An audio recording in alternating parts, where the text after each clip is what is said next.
In a remote village, there was an old and abandoned house known as the Sayyidah's house. Countless rumors and terrifying stories surrounded it, and villagers claimed that the house was haunted by evil spirits.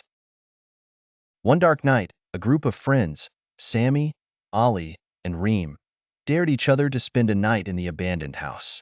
They arrived just before midnight. The winds were howling, and the sounds of the trees heightened the eerie atmosphere. Each carried a small flashlight to light their way.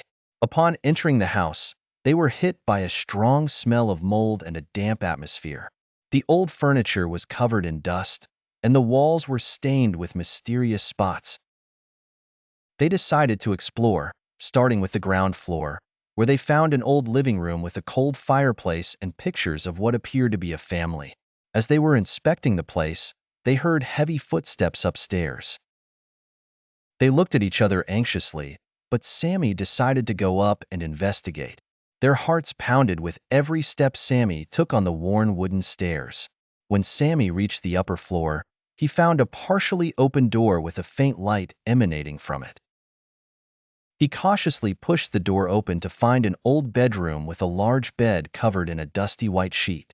Sammy noticed an old chest at the foot of the bed, and his curiosity led him to open it.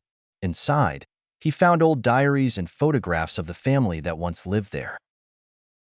While reading one of the diaries, he felt a presence behind him. He turned quickly to find a shadowy figure standing at the door. Sammy froze in place, but the shadow vanished as quickly as it had appeared. Downstairs, Reem and Ali were feeling uneasy and fear began to creep in. Suddenly, they heard Sammy scream from upstairs.